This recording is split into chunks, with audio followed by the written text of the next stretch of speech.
ताज बेगम वो भी मुस्लिम थी और सब छोड़ करके व्रज में रहने लगी थी।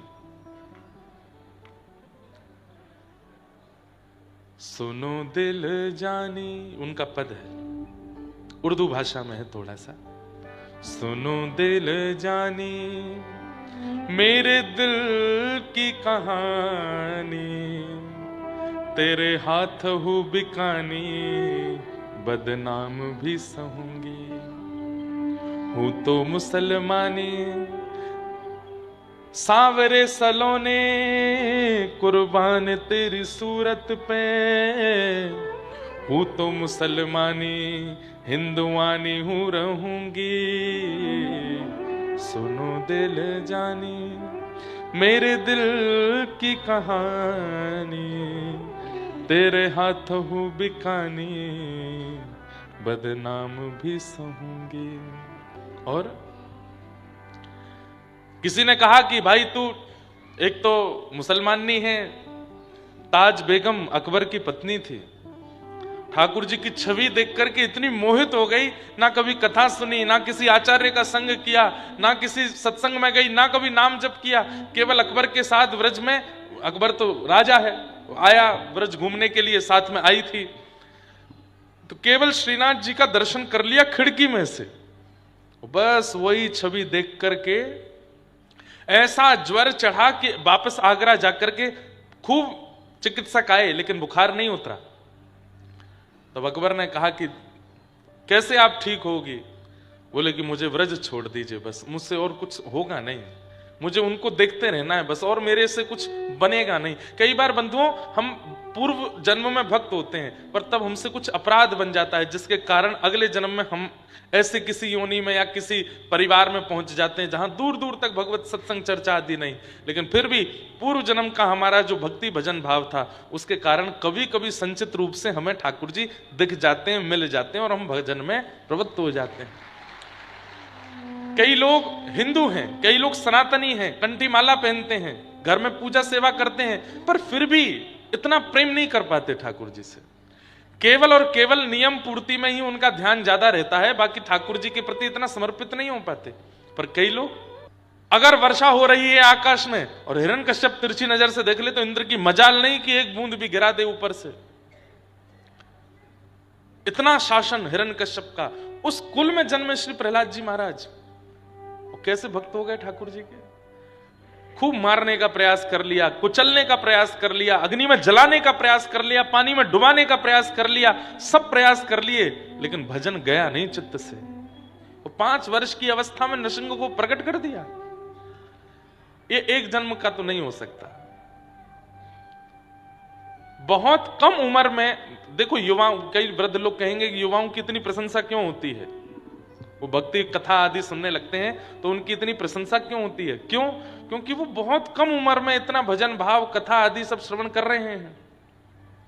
अब बोलना तो नहीं चाहिए, परसों एक लाली आई, मिली हमको बाहर, बोली महाराज जी मेरे बोर्ड के एग्जाम में फिर भी भाग के आई हूं कथा सुनने के लिए। मैंने कि लाली तेरे घर वाले पकड़ लेंगे, वो फेल है गई तो। नहीं महाराज जी, एक पेपर में अगर री एग्जाम भी देना पड़े तो दे दूंगी, लेकिन एक बार कथा सुनना तो है। आप नैमिषारण्य आए हैं, मेरा घर यहां से दूर तो बहुत है, पर एग्जाम है, मैं दे लूंगी जाके, पर मुझे था एक बार कथा सुनूं, दर्शन कर लूं। और इतनी उत्सुक, चलते चलते गिर गई थी। तो युवाओं को ऐसे में देखता हूं ना तो मैं रुकता नहीं, मैं मिलता नहीं ज्यादा, क्योंकि मुझे वो अच्छा नहीं लगता कि मैं अपनी ज्यादा फोटो खिंचाऊं, पुजवाऊं खुद को। अब भाई मैं बिचौलिया हूं, आपको उनसे संबंध करावे आया हूं, मोते संबंध मत बनाइए। बिचौलिया तो अच्छे परिवारों को मिलाता है। आप सुदृढ़ परिवार हो, ठाकुर जी सुदृढ़ वर हैं आपके लिए, मेरा काम मिलाना है। तो पर बिचौलिया ही छोरा के काजे छोरी देखे गए, खुद ही ब्याह करे आयो तो कैसो बिचौलिया? हम तो बिचौलिया हैं, इसलिए हम जल्दी जल्दी पहुंच जाते हैं कमरा में, चुपचाप बैठ जाते हैं भीतर। ठाकुर जी के संग लो ना सेल्फी। सूरदास जी ने किसी के संग सेल्फी नहीं ली, ठाकुर जी के संग सेल्फी है उनकी। मीराबाई की ठाकुर जी के संग सेल्फी है, करमेती बाई, जना बाई और ये ताज बेगम, इनके कहीं भी चित्र देखोगे, सोशल मीडिया पे भी निकालोगे, तो इनके संग ठाकुर जी का चित्र होगा। इसका मतलब क्या है? ठाकुर जी के संग चित्र है इनका। हमारे संग चित्र लेके क्या होगा? कुछ नहीं। ठाकुर जी के संग चित्र आवे आपका, और आप ना खींचो, ऐसे कर्म कर जाओ कि पूरी दुनिया आपको ठाकुर जी के नाम से ही जाने। आज किसी लाली का नाम, किसी बालिका का नाम, किसी स्त्री का नाम मीरा होता है, तो मीरा वो नाम बताती, मेरा नाम मीरा, उसका चिंतन ही नहीं होता, तुरंत गोपाल की मीरा का स्मरण हो जाता है। कोई अपना नाम भगवत संबंधी बताता है, ठाकुर जी की याद आती है। तो किसी ने कहा, अरे ताज, एक तो तू मुसलमान नहीं, ऊपर से बादशाह की बेगम, और यहां आकर के हमारे ठाकुर जी पर डोरो डाल रही है।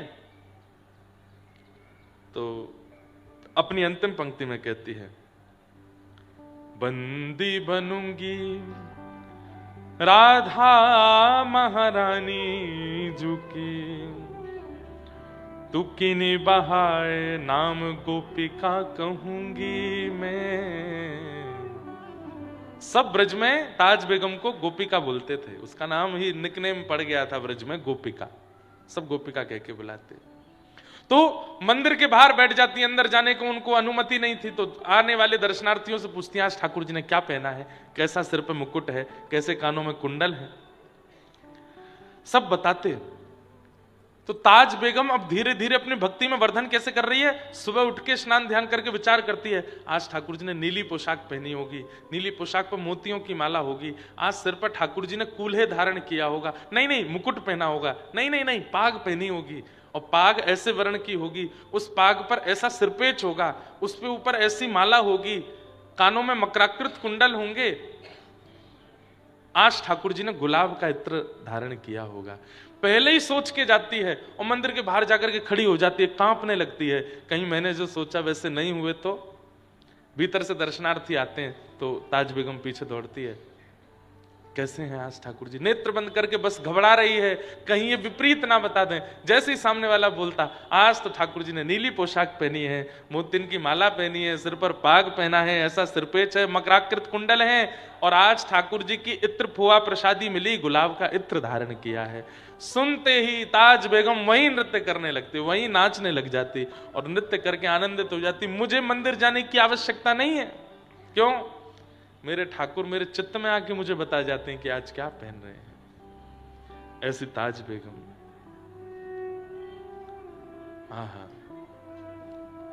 बहुत सुंदर चरित्र है ताज बेगम का। इनका एक और छंद बहुत सुंदर है, छैल जो छबीला संग सब रंग में रंगीला बड़ा, चित्त का अड़ीला कहू देव तो सोन्यारो है, माल गले सोहे नाक मोती सेत सोहे, कान कुंडल मन मोहे लाल मुकुट सिर धारो है, दुष्ट जन मारो सब संत को उबारो, ताज चित्त में निहारे प्राण प्रीति करन वारो है, नंद जू को प्यारो जिन कंस को पछाड़ो, वृंदावन वारो कृष्ण साहब हमारो है, वृंदावन वारो कृष्ण साहब हमारो है। ध्रुव से प्रहलाद गर्ज ग्राह से अहिल्या देखी, सोर और गीधियों विभीषण जिन तारे हैं, पापी अजामिल सुर हरि रे दास कहू, नानक मलूक ताज तुलसी के प्यारे हैं, धनी नाम देव दादू सदना कसाई जाने, गने का कबीर मीरा सेन उर धारे हैं, जगत को जीवन जहान बिच नाम सुन्यो, राधा के वल्लभ कृष्ण वल्लभ हमारे हैं, राधा के वल्लभ कृष्ण वल्लभ हमारे हैं। ताज बेगम का चरित्र तो पूरा नहीं कहूंगा, आज कृष्ण लीला सुनानी है, पर इनके जीवन का अंतिम भाव बताता हूं। मैं सोच के नहीं आया था, अपने आप पता नहीं क्यों आ गया भाव। ताज बेगम कभी मंदिरों में नहीं गई, व्रजमंडल में यमुना तट पर एक कुटिया बना के रहती थी। होली के दिन थे, यही दिन चल रहे थे जो अभी चल रहे हैं। होली के दिन चल रहे थे और ताज बेगम रोज अपनी कुटिया से निकलती और जब ब्रजमंडल में होली खेलते हुए सब ब्रजवासियों को देखती तो बस वो यही खोजती रहती कि सब रंग डाल रहे हैं, श्याम सुंदर कब रंग डालेंगे। आहा, होली का दिन था, मुख्य होली का पर्व जो आएगा 4 तारीख को।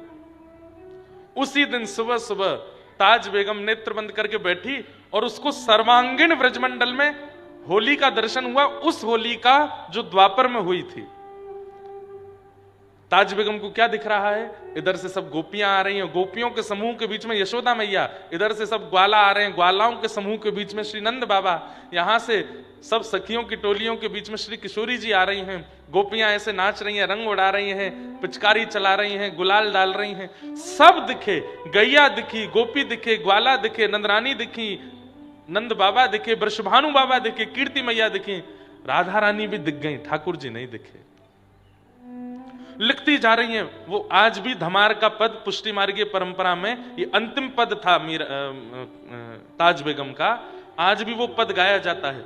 जैसे ही कपाट खुलते हैं, ठाकुर जी गाल पर गुलाल लगता है श्रीनाथ जी में, यही पद गाते हैं धमार का, इसका ताज बेगम का। गुसाई जी की शिष्या थी विठलनाथ जी की। तो लिखती गई, ठाकुर जी नहीं दिखे। इतने में ही क्या देखती है कि एक अद्भुत समूह सखाओं का आ रहा है और व्याकुल हो रही है। ताज बेगम अपना संपूर्ण जीवन ब्रजमंडल में निकाल दिया, ठाकुर जी का कभी अनुभव नहीं हुआ। तभी क्या देखती है, पीतांबरी पहने श्याम वर्ण के श्री ठाकुर जी, उनके चरण दिखाई दिए, उनके घुटने दिखाई दिए, उनका कटी भाग दिखाई दिया। कटी में क्या देखती है कि फेंटा में गुलाल बांध रखा है, पिचकारी डाल रखी है। थोड़ी ऊपर आई तो यहां उदर दिखा, वक्ष दिखा, ग्रीवा दिखी, और जैसे ही ठोड़ी पर पहुंची तुरंत ताज बेगम के प्राण चले गए, मुख नहीं देख पाए, वहीं प्राण चले गए। तो ताज, अब पद लिखने वाले जो होते हैं वो अंतिम कड़ी में अपना नाम जरूर लिखते हैं। कई लिखते हैं, कई नहीं भी लिखते, और कईयों की एक छाप होती है। जैसे हम कोई पद रचना करते हैं तो हम छाप गिरधर की देते हैं, अपने ठाकुर जी की छाप। अंतिम पंक्ति में गिरधर नाम आएगा। एकमात्र राधा रमणम हरे हरे है, उसमें इंद्रेश नाम है, वो नाम भी पूज्य मलुक पीठ वाले महाराज जी ने लिखा, हमने नहीं लिखा। वो अंतिम पंक्ति जो है वो उनकी रचना है, बाकी पूरा पद हमने लिखा। जब महाराज जी को दिखाया, महाराज जी ये पद राधा रमन जी को अर्पित कर रहे हैं, तो महाराज जी बोले हम कुछ लिख दें? मैं लिखो। तब गोप सुवेशम दास इंद्रेशम राधा रमणम हरे हरे महाराज जी ने लिखा। नहीं तो जितने भी पद हैं उनमें गिरधर नाम। वृंदावन प्यारो, वृंदावन में भी नाम पूज्य पिताजी ने लिखा, उसमें भी अंतिम पंक्ति में गिरधरलाल जी का नाम है। जिनकी कृपा से यह रस प्रगटो, जिनकी कृपा से यह रस प्रगटो, वृंदावन अभिराम, हम सबको प्राणंते प्यारो, हमारो गिरधर लाल। तो गिरधर हमारे लाल जी का ही नाम से छाप होती। तो ताज बेगम ताज लिखती थी अपने सारे पदों में।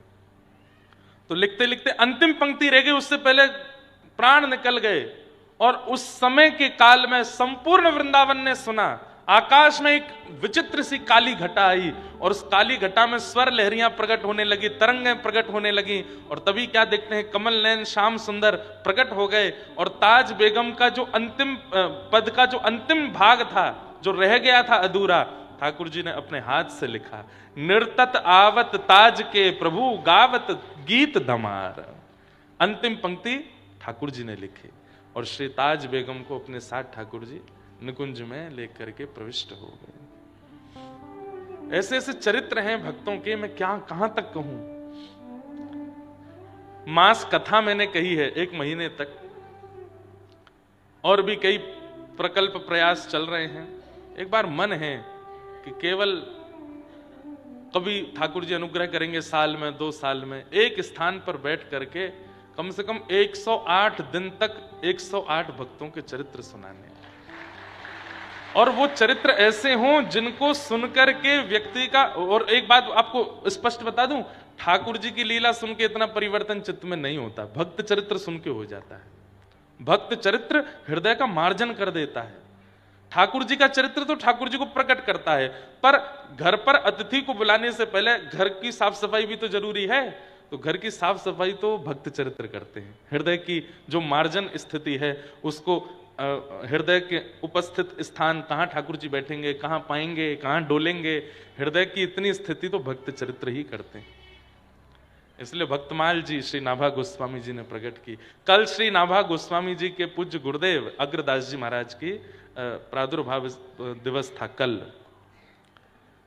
हमने कल तो स्मरण नहीं किया, आज उनको प्रणाम करते हैं। दास को एक बार अवसर मिला था पूज्य पिछले साल श्री अग्रदास जी महाराज के पावन स्थान रेवासा में कथा सुनाने का। आइए हम आप सब लोग अब कथा क्रम में प्रवेश करें। तो अवाद्यंत विचित्राणी वादित्राणी महोत्सवे, कैसा वर्णन किया है श्री शुकाचार्य जी कह रहे हैं अवाद्यंत विचित्राणी। मैं कभी कभी इसका चिंतन करके मुझे बड़ा अच्छा लगता है। बोले ऐसा उत्सव मना रहे हैं ब्रजवासी कि वाद्य नहीं बजा रहे हैं, अवाद्य, जो बजने वाले यंत्र नहीं है उनको भी बजा रहे हैं। जैसे जब बच्चों में उत्साह प्रकट होता है स्कूल में, तो वो अपने पेन से ही अपने वो उसको बजाने लगते हैं, टेबल को बजाने लगते हैं, कभी अपने टिफिन को बजाने लगते हैं, कभी अपनी बोतलों को बजाते हैं।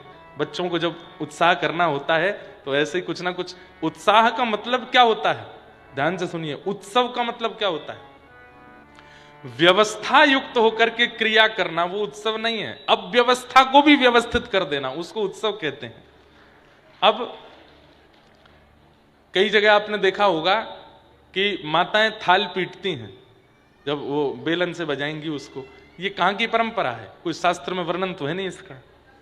इसका वर्णन यही है, अवाद्यंत विचित्राणी, विचित्र वाद्य बजाए गए। जब ठाकुर जी का जन्म हुआ, माताएं बहनें सोची कहां ढोल नगाड़े वालों को बुलाने जाएंगे क्या? जो घर में रखे हैं बर्तन उन्हीं को ही बजाओ, उन्हीं से ही बजा बजा करके नंद घर आनंद भयो, जय कन्हैया लाल की, उत्सव मनाओ सब लोग। बालक अपना मुंह खोल करके अपने गाल बजा रहे हैं, विचित्र विचित्र आवाज मुख से निकाल रहे हैं, हाथ को शंख बना करके उससे विचित्र आवाज निकाल रहे हैं। कोई बहुत तगड़ा बिल्कुल लंबोदर दिख जाए तो कहो देख ढोल आयो, यही बजाओ। उसी के पेट पर ही कुछ बजा रहे हैं, नंद घर आनंद भयो, जय कन्हैया लाल की, यशोदा के लाला भयो। कोई बिना बाल वारे आए गए तो उनके सिर पर चढ़ के उसके सिर पर ही तबला बजा रहे हैं। और कभी किसी के संग ऐसा कर भी रहे हैं तो उसको बुरा भी नहीं लग रहा है, वो भी नाच रहा है, आनंद घर आनंद भयो, जय कन्हैया। ऐसे उत्सव मनना है व्यवस्थित। किसी को यह नहीं पता कि हमने भोजन किया कि नहीं, हमने पानी पिया कि नहीं, हम सोए कि नहीं, बस उत्सव चलता ही जा रहा है, चलता ही जा रहा है। और 6 महीने तक चलता रहा। हमारे पुष्टि मार्गियों की माने तो पुष्टि मार्गी तो कहते हैं 1 साल तक चलता रहा। क्यों? पुष्टि मार्गी परंपरा में आज भी ठाकुर जी की छठी उत्सव, आप लोग कहीं भी जाएंगे, रामनवमी के 6 दिन बाद छठी उत्सव राम जी का होता है। राधाष्टमी के 6 दिन बाद राधा जी की, किशोरी जी की छठी मनाई जाती है। पर हमारे पुष्टि मार्गी कई परंपराओं में ठाकुर जी की छठी जन्माष्टमी से 1 दिन पहले होती है। मतलब भादों की सप्तमी को ठाकुर जी की छठी उत्सव, अगले दिन जन्माष्टमी। आप कहोगे ये कैसे? तो कहते हैं यशोदा मैया 1 साल तक भूल गई लाला की छठी पूजनो। तब कोई ने आए कि कही, बोले मैया कल लाला की जन्माष्टमी है, 1 वर्ष को है जाएगो। तब एक बूढ़ी मैया ने कही, अरे मैया तू तो ऐसी भूल गई लाला की छठी नहीं पूजी अभी तक। मतलब साल भर ऐसे निकला जैसे 2-4 दिन हो। तब यशोदा मैया ने ठाकुर जी 1 वर्ष के भय वासे 1 दिन पहले छठी पूजी। इसलिए कई परंपराओं में आज भी सप्तमी को छठी पूजते हैं, अष्टमी को जन्माष्टमी मनाते हैं। अद्भुत है। आनंद के क्षण ऐसे होते हैं कि उसमें समय कब व्यतीत होता है पता नहीं चलता। एक होती है सुख की घड़ी, एक होती है प्रसन्नता की घड़ी, और एक होती है आनंद की घड़ी। सुख की घड़ी में थोड़ा पता चलता है समय का, प्रसन्नता की घड़ी में भी थोड़ा बहुत अनुभव होता है, पर आनंद की घड़ी में बिल्कुल पता नहीं चलता। और कई जगह ऐसा होता है वहां 5 दिन भी हो लगता, कब हो 7 दिन पूरे, कब जाएं यहां से, ऐसा भी अनुभव होता है। हमको कथा में तो ऐसा कहीं भी अनुभव होता नहीं है। वैसे कई जगह आयोजक ही बड़े खतरनाक मिल जाते हैं, उनसे बच के भागने का मन करता है, कैसे भी जाएं यहां से। अब तो भगवत कृपा से सब भाव वाले ही मिलते हैं हमको, कथा कराने वाले।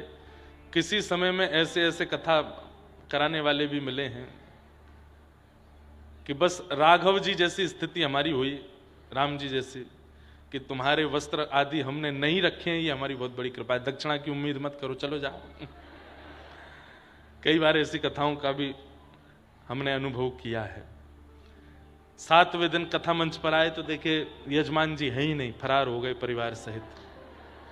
पंडाल वाले, बिजली वाले, भोजन वाले सब खड़े थे लाइन से। बोला हमारा पेमेंट दे के जाओ। मैंने हमें हमारा ही नहीं मिला। ऐसे ऐसे भी मिले। बीच में एक काल ऐसा आया था कथाओं के बीच में, बड़ा डर लगता था चित्त में, भाई कैसे कैसे आयोजक होते हैं। पर भगवत कृपा से, लाल जी कृपा से अब बढ़िया मिल जाते हैं, कोई ऐसी दिक्कत देते नहीं। लेकिन सहना सबको पड़ता है जीवन में। सहते शब्द के दो अर्थ होते हैं संस्कृत में। सहते शब्द के दो अर्थ होते हैं, एक अर्थ होता है सहना और एक अर्थ होता है जीतना। महाराष्ट्र के संत श्री विनोबा भावे कहते हैं कि जो सहता है वही जीतता है। जिसने सहा होगा वही जीतेगा, जिसने सहा ना हो, परिस्थिति कभी ऐसी ना बनी हो सहने वाली, तो जीतना बहुत मुश्किल है। ठाकुर जी का प्रादुर्भाव हुआ और सब आनंद कर रहे थे। तभी कंसेन प्रहिता घोरा पूतना बाल घातिनी। पूतना का आगमन हुआ और आचार्य चरण कहते हैं कि भक्ति मार्ग में सबसे पहली, अब देखो परीक्षाएं तो हर स्थिति में आती हैं, हर परिस्थिति में आती हैं, भक्ति मार्ग में भी परीक्षाएं होती हैं। ठाकुर जी के प्रकट होते ही 6 दिन के अंतराल में पूतना का आगमन हुआ। इसका मतलब क्या है, हम सब भक्ति मार्ग पर जब आते हैं, ठाकुर जी चित्त में आते हैं, तब भी पूतना आती है। पर पूतना का रूप क्या है, पूतना का स्वरूप क्या है? अपवित्रता। पूत यानी पवित्र, ना माने जो नहीं है वो पूतना है। अपवित्र विचार, अपवित्र स्वभाव, अपवित्र क्रिया, ये सब भक्ति मार्ग में पूतना का स्वरूप है। माला जपते हैं, कथा सुनते हैं, परिक्रमा करते हैं, लेकिन एकांत में बैठ करके अपवित्र विचार आ रहा है चित्त में, तो इसका मतलब पूतना का आक्रमण हो रहा है। कथा सुनते हैं, सत्संग करते हैं, लेकिन उसके बाद भी ईर्ष्या चित्त से नहीं जा रही है, दूसरे के प्रति प्रतिस्पर्धा की भावना नहीं जा रही है, तो इसका मतलब पूतना का आक्रमण है आपके चित्त पर। बंधुओं, भक्ति मार्ग शुद्ध करता है अंतःकरण को। यदि उसके बाद भी वही धूमिलता बनी हुई है, तो रावण में और हम में अंतर क्या है? रोज अभिषेक करता है, रोज त्रिपुंड लगाता है, रोज शिव आराधन करता है, लेकिन उसके बाद भी चित्त पवित्र नहीं है, विचार पवित्र नहीं है, चरित्र पवित्र नहीं है। कल महाराज जी के पास बैठे थे तो महाराज जी ने एक ऋषि की चर्चा सुनाई। कौन से ऋषि थे महाराज जी? कुकुड, कुकुड द, अरे टा, कुकुट। ऐसी अद्भुत चर्चा महाराज जी बता रहे कि जब पुलस्त ऋषि के वंशधर रावण का राज्याभिषेक होना था, तो नैमिषारण्य से कुकुट ऋषि गए और उन्हीं को ही निवेदन किया गया कि आप ही इनके सिर पर मुकुट धारण करा के इनका राज्याभिषेक करो। तो कुकुट ऋषि कहते हैं कि इनका ही नहीं, यहां पर जितने पूर्व में जितने भी रावण हुए हैं, असंख्य रावणों को मैंने ही उनको यहां पर बिठा। रावण एक पदवी का नाम है, जो भी वहां बैठे उसका नाम रावण है। बोले मेरा सौभाग्य है कि इस बालक का भी मैं राज्याभिषेक कर रहा हूं। लेकिन तभी उन्होंने उनके मस्तिष्क रेखा को देख करके कहा, तुरंत मुकुट वापस रख दिया। तो पूछने लगे क्या बात है? बोले कि इस बालक में बड़े गुण हैं, ये बालक इस नगरी को इतना सुंदर बनाएगा कि देव लोग भी इसका दर्शन करके निहाल हो जाएंगे। ये बालक यहाँ के मार्गों का ऐसा निर्माण करेगा, चित्रशाला बनाएगा, आदि आदि करेगा। इतना कुछ अद्भुत बताया। सुन करके पुलस्त ऋषि खुश हो रहे थे, वाह वाह वाह, मेरा वंशधर इसका राजा बनेगा। और ये देखिए कितनी प्रशंसा कर रहे हैं कुकुट ऋषि इसकी। फिर पूछा तो फिर इतने गुण हैं तो फिर आप राज तिलक क्यों नहीं करते, आप इसके सिर पे मुकुट क्यों नहीं धराते? बोले चित्रशाला तो बनाएगा पर चरित्रशाला नहीं बना पाएगा, इसके अंदर चरित्र नहीं होगा, इसमें बाकी सारे गुण हैं। ये राज्य का ऐसा निर्माण करेगा, ये इतना अद्भुत बना देगा, लंका इतनी महिमावंत हो जाएगी, सब कुछ है इसके पास में, पर चरित्र नहीं है इसके पास।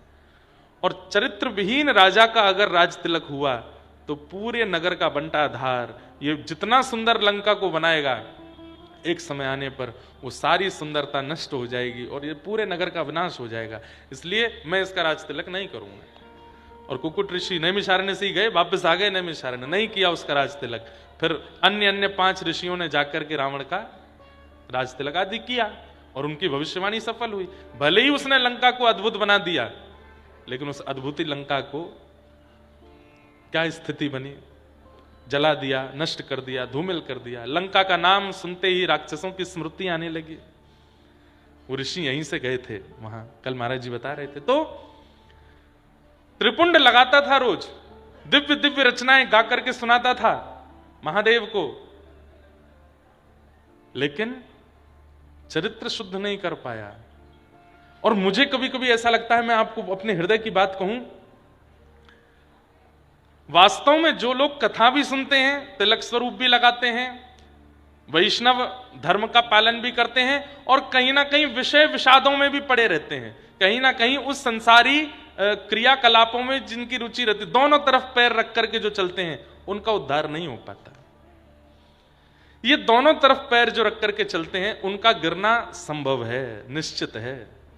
एक तरफा रहिए, इस तरफ यदि आए हैं तो पूरे पूरे इस तरफ आइए, भले धीरे धीरे आइए, धीरे धीरे वहां से सब छोड़ने का प्रयास कीजिए। छोड़ने का प्रयास मतलब घर परिवार नहीं, विषय, वहां धीरे धीरे छोड़ने का प्रयास कीजिए। अपने आचरण को शुद्ध करना, भोजन को शुद्ध करना, नियमों में शुद्धि लाना, उसको धीरे धीरे छोड़ करके पूरे पूरे इधर आने का प्रयास कीजिए। और यदि वही अच्छा लगता है तो फिर इस स्थान का त्याग कर दीजिए। तिलक विलक मत लगाइए, एकादशी एकादशी सब प्रणाम करिए सबको, या तो पूरे वहीं के रहो या पूरे यहीं के रहो। ये दोनों तरफ रहने का प्रयास यदि करोगे तो रावण ही है। वो शंकर आराधन भी करता है और चरित्र विहीन कर्म भी करता है। तो भक्ति मार्ग में जब विषय चित्त में आने लग जाए, वो पूतना है, उसको निकालो, उसको मत आने दो। और हम तो कहते हैं भजन करने का सबसे उत्तम समय कौन सा है? ब्रह्म मुहूर्त। भजन करने का सबसे उत्तम मुहूर्त कौन सा है? बोले रात्रि की बेला। भजन करने की सबसे उत्तम मुहूर्त कौन सा है? बोले सुबह सूर्योदय हो उसके बाद ना। जब विषय चित्त में आवे उसी समय भजन करने बैठ जाओ। अब हम बहुत सारी बातें तो मंच से नहीं बता सकते, पर जैसे पानी पूरी की इच्छा हो गई, जीभ में पानी आ रहा है, पानी पूरी खानी है, उसी समय आसन लगाओ, हाथ में लो माला, पूरा ठाकुर जी का स्मरण कर लग जाओ भजन में। बोले जीभ बहुत विचलित कर रही है, ठाकुर जी इसको संभालो। और जैसे नाम जब करोगे, जब इंद्रिय विषय युक्त हो उसी समय भजन करने लग जाएं, तो वो इंद्रिय विषय विमुक्त हो जाएगी। धीरे धीरे होगी पर हो जाएगी। केवल एक नियमित समय बांध लिया है, 4 बजे से 6 बजे तक भजन करना है, फिर पूरे दिन डोलते रहना है। अब जब जब विषय चित्त में आ रहा है, आप सोच रहे हैं कल ही करना है भजन, तो नहीं, जब जब चित्त में विषय आवे तब तब भजन करो, जब जब पूतना आवे तब तब उसका वध करो। ये विषय चिंतन पूतना है। पूतना आई, सबको अपनी ओर आकृष्ट कर लिया, सब उसको देखने लगे। यह भी पूतना का स्वरूप है कि भगवत भजन में लगे हुए जीवों को अपनी ओर आकृष्ट करे, वो पूतना है। सब उसके प्रति आकृष्ट होने लगे, सब देखने लगे। पूतना भीतर प्रवेश हो गई। यशोदा मैया ने जैसे ही देखा, लाला को गोद में दे दिया। सुंदर है, स्वरूपमान है, खूब विस्तार से हमने कही है कई बार कथा। पर यहां पर एक प्रश्न मुझसे किसी ने किया था कि महाराज जी, बाहर के सब ब्रजवासी पूतना के रूप पर मोहित हो गए, ये बात समझ में आती है, पर यशोदा मैया, उन्होंने विचार क्यों नहीं किया, तुरंत लाला को गोद में क्यों दे दिया? बंधुओं, यशोदा मैया कौन है? आचार्य है। आज यशोदा मैया की कृपा है कि सब घर में लड्डू गोपाल विराजमान है। यदि वे नहीं चाहती तो उनको लाला कोई के घर में जातो। आपके घर में मुरली मनोहर ठाकुर जी बैठे हैं, आपके घर में शंख चक्र गदा पद्मधारी नारायण बैठे हैं, तो ये बिना आज्ञा के आ गए, क्योंकि बड़े लाला है ना, ये तो अपनी स्वेच्छा से आ सकते हैं। पर घर में लड्डू गोपाल जी विराजमान है, इसका मतलब क्या है? ये छोटो लाला बिना मैया की आज्ञा के तो नहीं आवेगो। यशोदा मैया की कृपा से आपके घर में विराजमान हुए हैं श्री लड्डू गोपाल जी। तो यशोदा मैया आचार्य है, उनकी कृपा से हमको सेवा मिली है। आचार्य से गलती कैसे हो सकती है? वो पूतना की गोद में ठाकुर जी कैसे दे सकते हैं? तब यहां पर एक आचार्य ने वर्णन किया कि भाई वो आचार्य हैं, और आचार्य का काम क्या है? योग्य अयोग्य का विचार ना करके सबको ठाकुर जी की शरणागति कराना। ये नम रक्ष जगन्नाथ बहुजन्मापराधनम, इसने बहुत अपराध अपने जीवन में किए हैं, इसकी रक्षा करना ठाकुर जी आपका दायित्व है। पूतना को आते ही यशोदा मैया जान तो गई है कि राक्षसी है, अंतरंग भाव से यशोदा मैया जान गई हैं, और ये भी जानती हैं कि मेरो लाला परमात्मा है। अब जीव इतना समीप आकर के भी ठाकुर जी की सन्निधि ग्रहण नहीं कर पाएगा तो कालांतर में लोगों के चित्त में अविश्वास हो जाएगा। बोले द्वार पे पहुंच के भी पूतना को ठाकुर जी के दर्शन नहीं हुए। नहीं, जीव के चित्त में विश्वास प्रकट हो कि ठाकुर जी के सामने कैसे भी स्थिति में पहुंचो ठाकुर जी गोद में आ जाते हैं। इस भाव की पूर्णता के लिए यशोदा मैया ने जानते हुए भी ठाकुर जी गोद में दे दिए। पूतना की गोद में ठाकुर जी दे दिए। कुछ गोपियां आकर के यशोदा मैया को ले गईं। कहते हैं भगवान ने अपने आंखों पर हाथ रख लिया, नेत्र बंद कर लिए। पूतना कितनी बड़ी दुर्भाग्यशालिनी है, सब उसके रूप पर मोहित हो गए, पर जिसको मोहित होना चाहिए वही नहीं हुआ। आपको पूरी दुनिया देखती है, पर आपकी पत्नी ही आपको नहीं देखती, आपके पति ही आपको नहीं देखते। कितना कष्ट रहेगा चित्त में।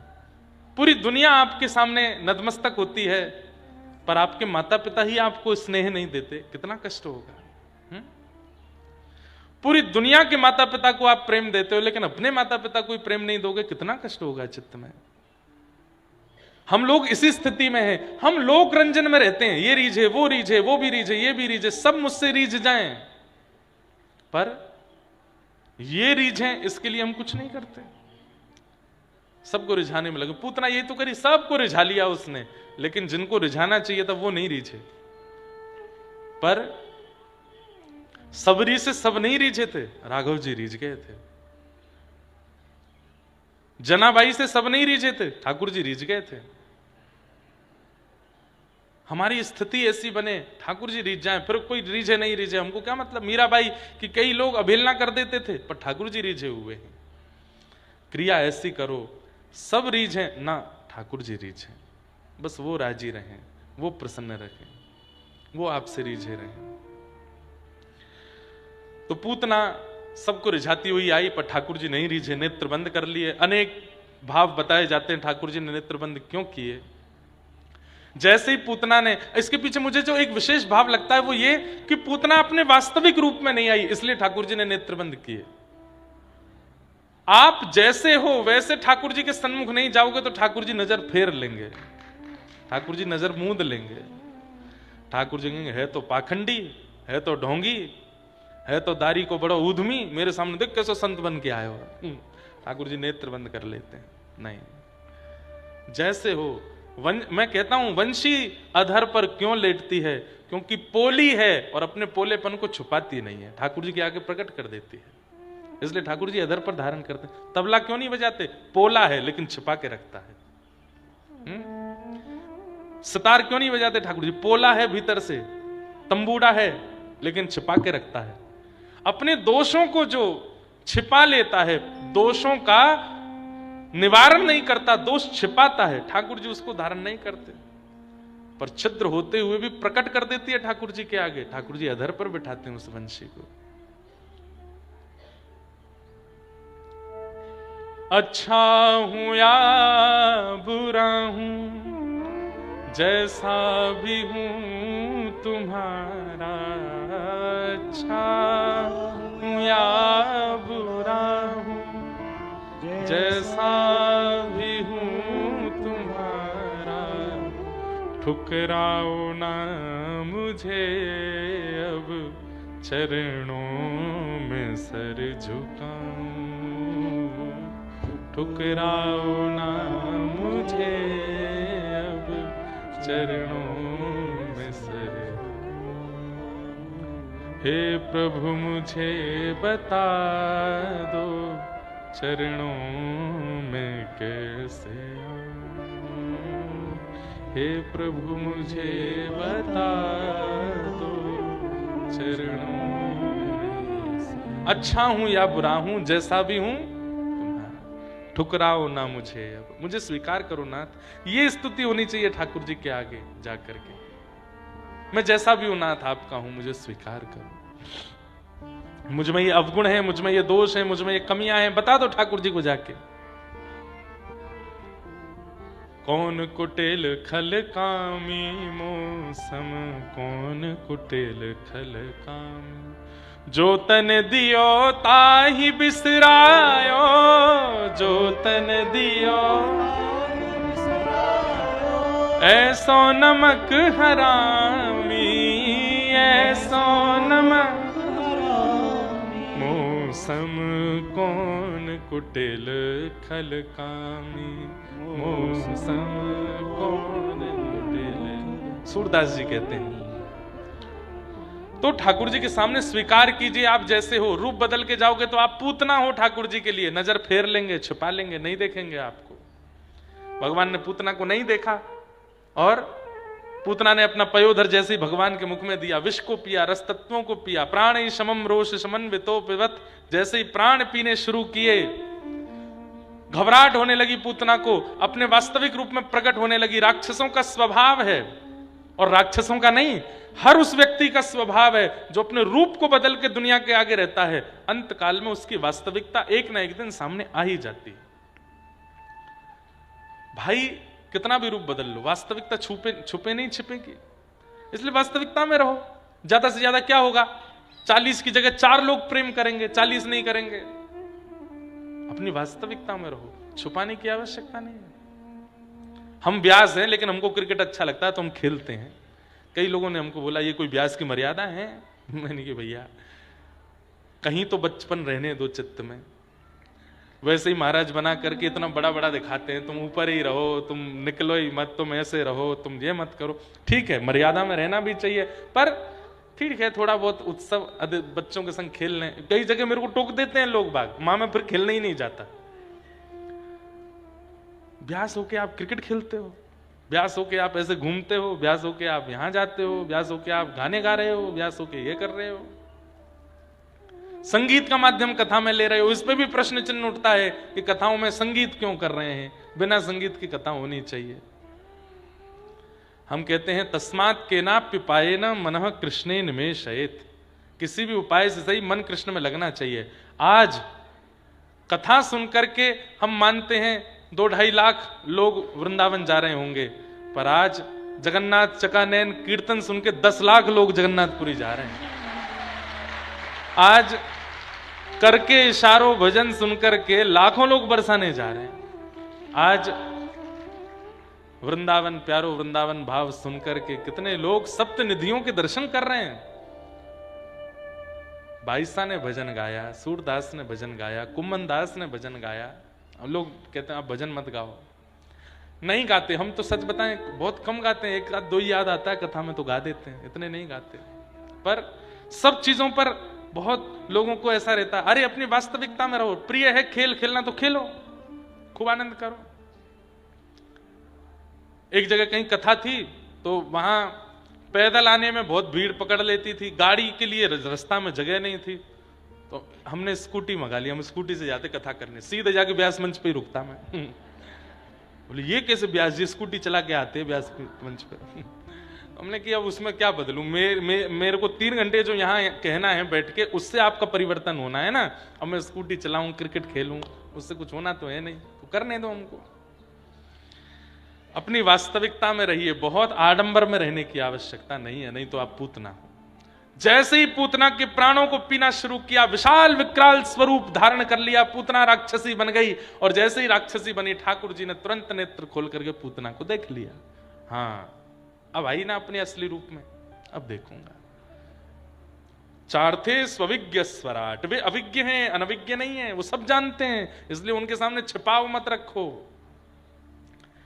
भगवान ने प्राण शमम रोष शमन वितो पिबत, प्राणों को पी लिया, विशाल विकराल पूतना का वध हो गया, मर्दन हुआ। बोलो पूतना मर्दन गोपाल की। विशाल पूतना का शरीर गिर पड़ा, जोर की आवाज आई, ब्रजवासियों ने जाकर के पूतना के शव का संस्कार किया। ठाकुर जी को अब हमारे पूज्य नाना जी एक बहुत सुंदर बात कहते, महाराज जी हमारे नाना जी भी पुष्टि मार्गीय थे। इसलिए पुष्टि मार्गीय लक्षण हमारे अंदर पूज्य नाना जी से आए हैं।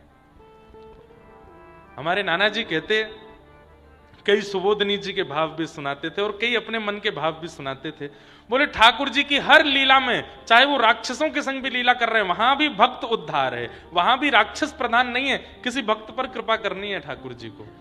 तो हमारे पूज्य नाना जी कहते, बोले लाला जी पूतना मर्दन लीला कहा भाई? मैंने की कहा भाई नाना जी। तो बोले ठाकुर जी कौन के काजी आए हैं पृथ्वी पे? मैंने कहा गौ ब्राह्मण संत प्रतिपालक हैं ठाकुर जी। विप्र धेनु सुर संत हित लिन्न मनुज अवतार। विप्र धेनु यानी कि गैया, सुर यानी कि देवता, और संतों के लिए ठाकुर जी मानव बनकर के पृथ्वी पे आए हैं। पर ठाकुर जी के जन्म को 6 दिन है गए, विप्रन ने स्वस्ति वाचन कर दियो, देवता के रूप में महादेव आके दर्शन करके चले गए, सबने आकर के ठाकुर जी को अवलोकन कर लियो, लेकिन अभी तक गैयान को दर्शन नहीं भयो ठाकुर जी को। तो गौशाला में खड़ी खड़ी गैया सब रम्मा रही हैं, रो रही हैं, अरे लाला तुम रहन दो, तुमने छल किया हमारे संग, हमारे काज आए हो और हमसे ही नहीं मिले अभी तक आए करके। तो ठाकुर जी बोले अरे 6 दिना को मैं गैया कैसे आऊं चल के, अब गुटमुन चलना सीख जाऊंगा तो आ जाऊंगा गौशाला। नहीं नहीं आप हमारे लिए आए हो, 6 दिना के आप है गए, हम कैसे हमें अंदर दर्शन करवे, कोई योजना बनाओ हमारे पास आओ। ठाकुर जी बोले रुक जाओ, जे पूतना आ रही है भाई। जैसी पूतना आई तो विशाल विकराल पूतना नंद भवन से जैसे ही बाहर निकली तो ठाकुर जी पयोधर पर बैठे हैं, और पयोधर पर बैठे हुए ठाकुर जी को लेके जैसे ही आकाश मार्ग की ओर लंबी चौड़ी हुई तो जितने लोगों को दर्शन नहीं हुआ सब ने ठाकुर जी को देख लिया, और गौशाला में खड़ी खड़ी गैयाओं ने भी ठाकुर जी का अवलोकन किया। पर इतने में भी गैयाओं का मन भरा नहीं, बोले इतनी दूर से दिख रहे हो, नेक्से से आप हो, कछु कृपा करो। तो जब पूतना मर गई तो सब ब्रजवासी गए और गोपियों ने ठाकुर जी को जब उठाया तो मन में विचार किया इतनी बड़ी राक्षसी आई, कहीं लाला को नजर गुजर नहीं लग गई हो, कहा करें। तब एक गोपी बोली लाला को लेके तुरंत गौशाला चलो, गौमूत्र से स्नान कराएंगे, गौ पुछ से झाड़ू लगावेंगे, गौ रजिया के माथे पे लगावेंगे, सोई लाला ठीक है जाएगो। ठाकुर जी 6 दिना के मंद मंद मुस्कान लगे और मनी मन गैयान से कहे अब राजी हो? बोले हाँ लाला अब राजी है। तुरंत ठाकुर जी को लेकर के सब गोपियां गौशाला में पहुंची। गौमूत्रेण स्नापित्वा पुनर्गौरज सार्भकम, गौमूत्र से स्नान कराया, गौरज ठाकुर जी के 12 अंगों पर अर्पित की है। जय नहीं नहीं बड़ी कृपा, हमारे ब्रज से सब संत जन पधारे हैं। गैया को स्मरण करते ही देखो ब्रज के सब संत जन आ गए। गौ माता का स्मरण करते ही ब्रजमंडल आ गया कथा में। तो शीत स्वामी जी का पद है, गायन के संग धावे, गायन में सचु पावे, गायन के हेत गिरी कर ले उठायो, आगे गाय पाछे गाय, इत गाय उत गाय, गोविंद को गायन में बस वो ही भावे। कुछ साल पहले नेपाल में कथा थी काठमांडू में, तो वहां एक बड़े विद्वान हमारे पूज्य गुरुदेव भगवान, पूज्य दादा गुरुजी भगवान श्री रामानुज गुरुजी के एक शिष्य रहते हैं, चक्रपाणी नाम है उनका। तो उन्होंने अपने ठाकुर जी का मुझे दर्शन कराया, बहुत ध्यान से सुनना। छोटी सी एक डलिया सी थी, उसमें शालिग्राम भगवान थे, उनकी वो मुक्तिनाथ भगवान की सेवा करते। तो मुझसे बोले हमारे ठाकुर जी का दर्शन करो, मैं दिखाओ।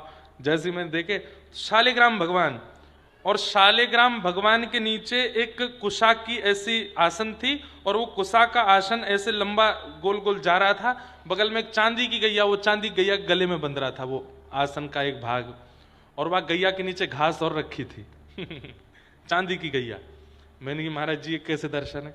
बोले देखो हम ज्यादा ठाकुर जी का भोग वोग तो लगा नहीं पाते, हम संस्कृत के अच्छे विद्वान हैं। बोले हम संस्कृत पठन पाठन में बहुत व्यस्त रहते हैं, एक जगह हमारी ठौर नहीं है, इधर जाओ उधर जाओ, यहाँ भागो वहाँ भागो। तो भावना हमने क्या रखी, शालिग्राम भगवान को सुबह स्नान आदि कराते हैं, चंदन लगाते हैं, और ठाकुर जी के पास में गैया है। अब रोटी सब्जी तो सब जगह नहीं मिलती, घास सब जगह मिल जाती है, तो हम गैया के नीचे घास छोड़ देते हैं, गैया घास खा लेती है, ठाकुर जी निकाल के उसका दूध पी लेते हैं। तो हमें लगता है ठाकुर जी का पेट भर रहा है। मैंने बहुत बढ़िया, वो ठाकुर जी को भोग नहीं लगाते, गैया को घास खिलाते रोज। तो एक दिन बोले, रोने लगे, नेत्रों में अश्रु आ गए। मैंने कहा क्या हुआ? बोले हमारे मन में किसी ने हमको टोक दिया, बोले कि आप गलत कर रहे हो, ठाकुर जी का भोग नहीं लगाते, गैया के नीचे घास धर देते हो, और ये उचित बात तो नहीं है। तो मुझे रात्रि में स्वप्न आया कि कहीं मैं गलत तो नहीं कर रहा हूं, कहीं ऐसा तो नहीं है कि मैं तो भावना रखता हूं कि गैया को मैं घास खिलाता हूं, गैया दूध देते, ठाकुर जी पी लेते होंगे, कहीं ऐसा तो नहीं है 10-15 महीना से भूखे ही बैठे हों। तो मैंने कहा, फिर बोले अगले दिन महाराज मैंने ठाकुर जी से प्रणाम करी, आज मुझे कोई संकेत कर देना कि आप दूध पीते हो कि नहीं तो मैं कुछ व्यवस्था करूं आपकी। मैंने फिर क्या हुआ? बोले हम सुबह घास धर के गैया के सामने, छोटी सी चांदी की गैया, छोटी वाली इतनी बड़ी वाली, उसके नीचे घास धर के गए, और महाराज जी सुबह पढ़ाने गए, विद्यार्थियों को पढ़ा करके, और संध्या करने के लिए जब हम आए, हमने जैसे ही ठाकुर जी खोले, मैंने क्या हुआ, बोले सबरी घास गायब थी, तो वो गैया खा गई उसको। तो बोले उससे ये प्रमाणित हो गया मन में कि गैया घास खा रही है, इसका मतलब दूध भी दे रही है, और ठाकुर जी पी रहे होंगे। आप ऐसा मत करना कहीं सुन के, आप लोगों को कहीं लगे कि भाई 56 भोग बनाने पड़ते हैं, बढ़िया है, गैया एक छोटी लिया, उसको ही घास खिलाते रहो, ठाकुर जी पाएंगे नहीं। उनकी भावना थी, हमने केवल आपको इसलिए बताई कि देखो कैसे कैसे भाव से लोग रहते हैं। आपको तो भोजन ही पवाना पड़ेगा, आपके लिए नियम नहीं है घास खवावे को। तो गैया लगे, ठाकुर जी को गैया बहुत प्यारी लगती है, अति प्यारी जग पालन हारी गैया लगे। ठाकुर जी को गैया बहुत प्रिय है, गाय से बहुत प्रेम करते हैं। यशोदा मैया ने एक बार भूलते ठाकुर जी के आगे कह दी, बोले लाला चल तू गैया चरावे जा रहा हो, तो पादुका पहना दूं। ठाकुर जी गिनती करने लगे, मैया बोली कहा गिन रहा हो लाला? बोले मैया मेरे 2 पामन में तेने पादुका पहनाई, मेरी इतनी सारी गैया, इनके तो 4-4 पाम है, इनकी पादुका कहां है? मैया बोली लाला जे पादुका ना पहने, क्यों ना पहने? बोले जे जानवर हैं, इनके पाम ना हूं मैं, इनके खोर हूं मैं। सो ठाकुर जी इतनी जोर से रोए, इतनी जोर से रोए, इतनी जोर से रोए। यशोदा मैया बोली काय को रो रोए? रोते हुए ठाकुर जी बोले मैया मैं तेरे गर्भ में हतो मैया, तेने खावे पीवे में इतनी कंजूसी करी कि मेरे पाम ही रह गए, खुर नए बने। देख गैया कैसी घास चर के आवे, वहां के बछड़ा बछियान के खुर न करे आवे, मैया मेरे खुर क्यों ना बने? अरे लाला खुर तो जानवरन के हो में, हम तो मानव हैं। ठाकुर जी और जोर से रोए। बोले क्यों रो रहे लाला? 2 दिन बाद ठाकुर जी शांत होकर बोले मैया गैया हमको दूध पिवावे। बोले हाँ, और वह गैया को तेने जानवर कही? मैं तो आज तक सुनता हूं, मैं मानवन को बालक हूं, पर आज मुझको पता चली यशोदा मैया भी जानवर है। बोले क्यों? तेरो भी तो दूध पियो मैया मैंने, तू भी तो दूध पिवावे मुझको, दूध पिवावे वारे को तू जानवर कह रही है मैया, तो तू भी तो जानवर है। यशोदा मैया ने कान पकड़े, बोले आज के बाद मैया तू गैया ते जानवर नहीं कहेगी, गैया तो मैया है मेरी, गैया तो मेरी है। वाद ना यशोदा मैया ने प्रण लिया, गैया को कभी मैं जानवर नहीं कहूंगी। गैया जीव नहीं है, जानवर नहीं है, गैया मैया है, और हमारी नहीं लाला की मैया है, हमारे ठाकुर की मैया है गैया। वास्तव प्रेम करो। तो गौ सुख देने के लिए ठाकुर जी गौशाला में गए, और वहां जाकर के 6 दिन के ठाकुर जी को देखते ही असंख्य गैयाओं के थन से अपने आप दुग्ध की धार निकलने लगी। यशोदा मैया आनंदित हो गई, आहा देखो कैसो लाड़ कर रही है मेरे लाला सोई सबरी गैया। एक एक गैया के पास ठाकुर जी को लेके गए। 6 दिन के ठाकुर जी हैं, और 6 दिन के बालक से गतिविधि तो होती नहीं, वो तो यूं पड़ा रहता है, पर धीमे धीमे ठाकुर जी ऐसी नजर घुमा घुमा के गैयाओं को देख रहे हैं। गैया लाला को देख करके नेत्रों से अश्रु बहा रही हैं। छोटे से ठाकुर जी को गैयाओं ने खूब आशीष दिया। 3 महीना के ठाकुर जी भय, करवट बदली। यशोदा मैया ने नंद बाबा से कई उत्सव मनाओ। बोले काय को? बोले लाला ने करवट ली है। गर्गाचार्य जी के पास जाकर के, सांडिल्य मुनि के पास जाकर के नंद बाबा ने कही, बोले लाला ने करवट ली है, कोई उत्सव बताओ। बोले कि करवट को कौन सा उत्सव हो गए? बोले अब एक ही लाला है, न उत्सव बताए दो। बोले करवट उत्सव करो। बोले वहां में कहा करें? बोले पूड़ी सब्जी की भोग वो प्रसादी ना करवाए के मालपुआ और रबड़ी चलन दो, बस मालपुआ और रबड़ी को जरा भंडारो करो। मालपुआ रबड़ी का जरा भंडारा हुआ, सारे ब्रजवासी आए जेमने के लिए, पाने के लिए। छोटे से गोपाल जी हैं, कोई गाल खींचे, कोई हाथ खींचे, कोई पाम खींचो, सब टकटकी लगा के देख रहे हैं अब करवट कब लेगो। जैसे ही ठाकुर जी ने करवट ली, महाराज ढोल नगाड़े ताशे बजने लगे, गुलाल उड़ने लगे आकाश में। इतने प्रसन्न हैं ब्रजवासी। क्यों? बोले अभी करवट ले रहे है, फिर उठनो सीखेगो, फिर बैठने लगेगो, फिर धीमे धीमे चलन लगेगो, और फिर नेक नेक बोलन लगेगो, और एक दिन फिर आवेगो लाला नंद भवन से बाहर, फिर हमारे घर आवेगो, हमारे यहाँ बैठेगो, हमारी गोद में रहेगो। उन सबकी प्रतीक्षा में सब ब्रजवासी इतने उत्सुक हैं कि बस आनंद निमग्न हो जाते हैं। सक्टासुर नाम का दैत्य आया, भगवान ने उसका वध किया। गर्गाचार्य जी महाराज ने आकर के ठाकुर जी का नामकरण संस्कार किया। 1 वर्ष के लाला भय और 1 वर्ष के ठाकुर जी का नामकरण संस्कार श्री गर्गाचार्य जी महाराज ने किया। कहा आपका ये लाला अनेक रूपों में हो चुका है पहले, इस बार ये कृष्ण वर्ण का है, इसलिए इदानिम कृष्णताम गतः, आपके इस लाला का नाम मैं कृष्ण रखता हूं। आसन वर्णास्त्रयो ह्यास्य गुह्यतो तनुगुम तनु शुक्ले रक्तस्तथा पीत इदानिम कृष्णताम गतः। आपका लाला कृष्ण बना है, इसलिए मैं इसका नाम कृष्ण रखता हूं। ठाकुर जी का नाम कृष्ण रखा। अब धीरे धीरे लाला नेक नेक बोरवे लगे हैं, और मुख से सबसे पहला शब्द ही ठाकुर जी के निकला है गैया। कौन सा? गैया। गैया जैसी बोलते भाई मैया ने सुनो, मैया दौड़ी दौड़ी गई, लाला दोबारा बोलिए, दोबारा बोल, कहा बोलो, कहा बोलो। सो मैया की ओर देख के बोले मैया। इतने में नंद बाबा दौड़े दौड़े आए, अरे मेहर मैंने कछु सुनी, लाला ने कछु कही है, लाला ने दोबारा बोलियो। सो नंद बाबा की ओर देख के बोले बाबा। इतने में दाऊ दादा आ गए, छोटे से ठाकुर जी को छोटे से दाऊ दादा ने गोद में उठा लियो, बोले लाला बोल दादा, तो बोले दादा। आहा, सबके नाम अब तो धीमे धीमे तुतला के ठाकुर जी, अब तो लाइन लगी है महाराज ब्रजवासी की, सबरी गोपी आया है करके अपना नाम बुलवाए रही हैं। तोतली सी वाणी ठाकुर जी बोल पामे ना, इतने थक गए ठाकुर जी। अब गोपीन के इतने कठिन कठिन नाम। एक गोपी आके बोली लाला बोल चंद्रावली। ठाकुर जी बोले दारी 2 दांत निकले मेरे, अभी चंद्रावली बोलूंगा मैं। यशोदा मैया लाला को रोज सिखाती है, जैसे हम सब अपने बच्चों को सिखाते हैं, ऐसी मैया सिखाती है। लाला बता आंख कहां है, तो ठाकुर जी ऐसे करते हैं। लाला तेरी नाक कहां है, तो ठाकुर जी ऐसे नाक अपनी सुकुड़ते हैं। लाला तेरी जीभ कहां है, सब गोपियों को बोला मैं देखो मेरो लाला कितनो सुगड़ है, सब जाने, कछु पूछ ले जाते। तो एक गोपी के लाला आंख कहां है, तो ठाकुर जी करें ऐसे। लाला तेरे हाथ कहां है, तो ठाकुर जी ऐसे हाथ अपने करें। लाला तेरे पांव कहां है, तो ठाकुर जी ऐसे अपने पांव पे हाथ धरें। लाला तेरो पेट कहां है, तो ठाकुर जी ऐसे अपना हाथ घुमा में। तेरी जीभ कहां है, जीभ निकारे। एक गोपी चतुर, लाला तेरे कान कहां है, ठाकुर जी ने वाकी और देखो नहीं बताए।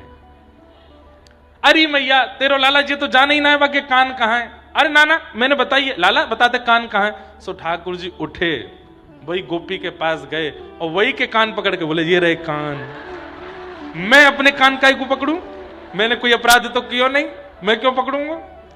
क्योंकि जैसे ठाकुर जी कहते ये रहे कान, सब गोपी कहते अरे नाना लाला क्षमा कियो, क्षमा कियो। ठाकुर जी तो अभिज्ञ हैं, अनभिज्ञ नहीं है, सब जानते हैं। ऐसी सब लीलाएं ठाकुर जी ब्रजमंडल में कर रहे हैं। एक दिन ठाकुर जी रोने लगे, नेक बोलन लगे हैं। ठाकुर जी को एक सखा मधुमंगल वहां ने ठाकुर जी के कान भर दिए। बोले का भयो लाला, मेरो तो ब्याह है व्यवहारो है। ठाकुर जी बोले ब्याह का होवे? बोले जैसे मैया भोजन पवावे, नवावे, धुवावे, श्रृंगार करे, मैया तो बड़ी बूढ़ी है जाए, वही की जगह एक युवा आ जाए, वो पत्नी के रूप में आ जाए, वही बना के खवावे, फूली फूली रोटी बनावे, ऐसा श्रृंगार करे, संग संग डोले, मेरो तो ब्याह व्यवहार हो। ठाकुर जी दौड़ के घर गए, नंदरानी यशोदा से के मैया मेरो ब्याह करा। कहां ते सीख के आयो? तो कैसे पतो ब्याह कहते के? मुझ सब पतो मैया, तू छुपावेगी तो मुझे पता ना चलेगो। मेरे सखा मधुमंगल ने बताई मैया तू मेरो ब्याह करा दे। अब कैसू करा? मैया पहले तो हंसी, बोले लाला तू ब्याह करेगो? बोला हाँ। 3 बरस को तो लाला तू है, अभी 3 बरस को है, छोटो सो लाला, कैसे ब्याह कराऊं तेरो? हाँ तो मैया छोटो सो मैं छोटी सी बहू लिया, इतनी बड़ी बहू लिया कि मैं जेब में धर के गैया चरावे जायो करूं, जब मन करे तब जेब ते निकाल ले करूं। आहा, ठाकुर जी की मधुर बात। सब गोपियां सुनने के लिए आई।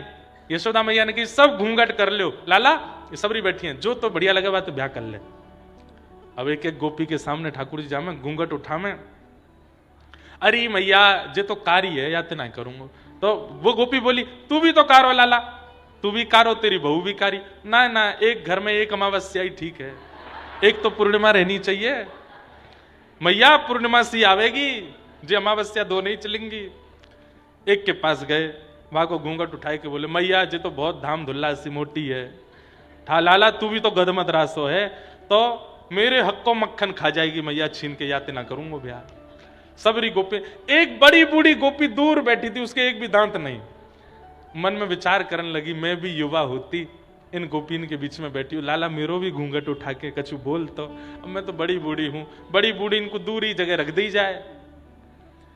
ठाकुर जी वाके मन की बात पहचान गए, तिरछी नजर ते दौड़ते भय गए वही के पास, और वहां को घूंघट उठा के देखो बिना दांत वाली अम्मा हंसन लगी। ठाकुर जी वही की गोद में बैठे, मैया यही तो ब्याह करूंगा मैं, तो ये सबसे बढ़िया है। अरे लाला तेरी बहू ऐसी एक दांत नहीं, बोले मेरे तो ना है या क्यों ना है, दोनों बिना दांत वाले रहेंगे मैया, मैं तो यही तो ब्याह करूंगा। ऐसी ठाकुर जी की मधुर मधुर लीला। इन सब लीलाओं से ठाकुर जी सबके चित्त का हरण कर रहे हैं। आकाश में देखने वाले सब देवता मोहित हो रहे हैं। धन्य है ब्रजवासी जन, धन्य है। अरे श्रुति में परे, स्मृति में परे, भजन्तु भव भीता, नीति में परे। मैंने सब जगह देखा। नारद जी कहते हैं मुझे ब्रह्म कहीं नहीं दिखा। तभी मैंने कहां देखा, अहम तो नंदम वृंदे, तभी मैं वृंदावन में नंद भवन के अंदर देखता हूं। यस्या लिंदे ब्रह्म वसिता, तब नंद भवन की दहली पे लटका हुआ मैंने ब्रह्म को देखा। वेद तरु प्रतिशाखम मृतम मिलितम न तद ब्रह्म, मैंने वेदों की शाखाओं को देखा। ब्रह्मा जी कह रहे हैं मुझे परब्रह्म नहीं दिखा। बोले तो फिर कहां देखा, मिलितम मिलितम गोप बधूटी पटान चले न बद्ध, एक गोपी के आंचल में लिपटा हुआ। गोपी कौन, यशोदा। मैंने वहां ब्रह्म को देखा। रसखान कहते हैं वेद में ढूंढो, ब्रह्म में ढूंढो, पुराणन गानन। सब जगह मैंने ढूंढा, मुझे कहीं भी ब्रह्म नहीं दिखे। आहा मिल गए मिल गए मिल गए। कहां मिले, रहो पलोटत राधिका पायन। तभी मैंने देखो दुर्यों में कुंज कुटीर में, तभी मैंने एक दिव्य कुंज की ओर देखा। तो वहां क्या पाया कि श्री किशोरी जी बैठी हैं और उनके चरणों में लौट रहे हैं परब्रह्म, साक्षात श्री कृष्ण। व्रज भैया सबके समझ में आवे वाली बात नहीं है, उल्टी धार है ब्रजमंडल की, उल्टी रीति है ब्रजमंडल की। जो परब्रह्म है, जिनको वेद भी नीति नीति कह के बोला, ब्रज में अलग ही स्थिति है उनकी। कैसी स्थिति है, अरे ऐसो हाँ ऐसो हो ऐसो चटक मटक सो ठाकुर, तीनों लोकन हूँ मैं नाय। ऐसो चटक मटक सो ठाकुर, तीनों लोकन हूँ मैं नाय, तीनों लोकन हूँ मैं नाय। लोकन हूँ मैं नाय, तीनों लोकन हूँ मैं नाय। अरे ऐसो हो ऐसो चटक मटक सो ठाकुर, तीनों लोकन हूँ मैं नाय। ऐसो चटक मटक ऐसो चटक मटक सो ठाकुर, तीनों लोकन हूँ मैं नाय। ऐसो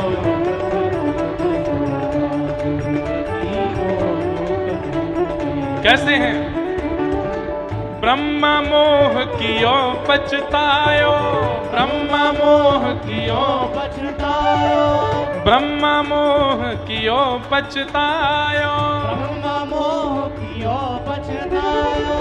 दर्शन को शिव ब्रज में आयो, दर्शन को शिव ब्रज में आयो, दर्शन को शिव ब्रज में आयो, दर्शन को शिव ब्रज में आयो। मान इंद्र को दूर भगायो, मान इंद्र को दूर भगायो, हाँ मान इंद्र को दूर भगायो, इंद्र को दूर भगायो। कैसे 7 दिनन तक गिरिवर धार्यो, 7 दिनन तक गिरिवर धारो, 7 दिनन तक गिरिवर धार्यो। 7 दिन तक गिरिवर धारो। और ब्रज भाषा का रसिया है हमारे बरसाने में श्री माता जी गौशाला वाले मान मंदिर वाले पूज्य महाराज जी, पूज्य श्री रमेश बाबा महाराज, जिनके सानिध्य में इस बार ठाकुर जी का ब्याह हुआ, उनका रचित रसिया है ये। ऐसो नहीं, सब देवन को देव, हाँ सब देवन को देव, सब देवन को देव, हाँ सब देवन को देव। तो ये व्रज में घेरे गाय, हाँ सब देवन को देव तो ये ब्रज में घेरेगा। अरे ऐसा हो ऐसा हो ऐसो चटक मटक सो ठाकुर तीनों लोकन हूँ मैं ना। ऐसो चटक मटक सो ऐसो चटक मटक सो ठाकुर तीनों लोकन हूँ मैं ना। ऐसो बोल नंद के लाला की।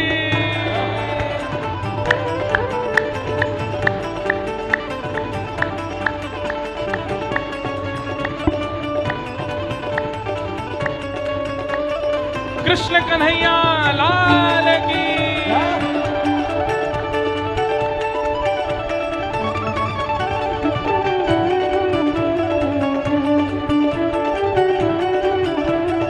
और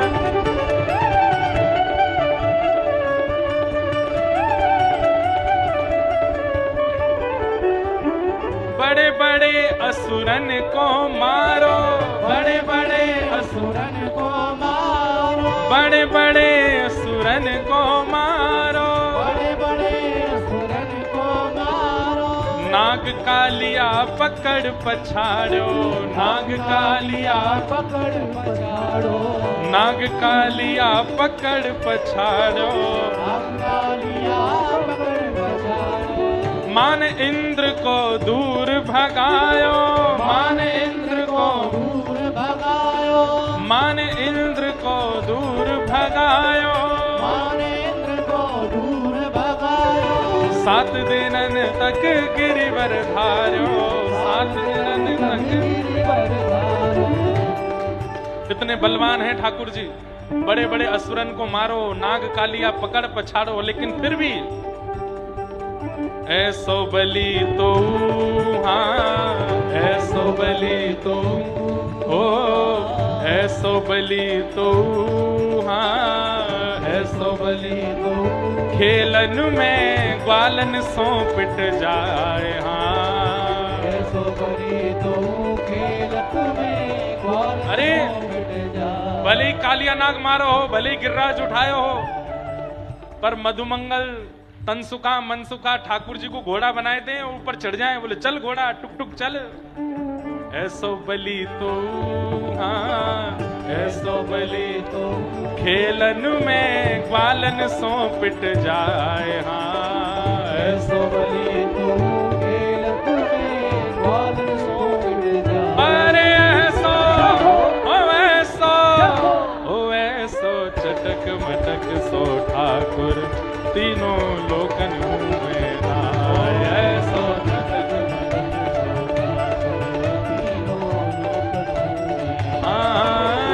ऐसो चटक मटक सो ठाकुर तीनों लोकन हूँ मैं ना।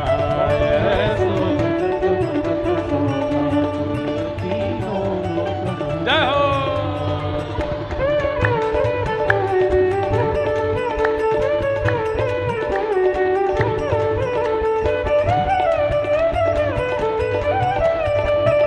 बोल बाल कृष्ण लाल की।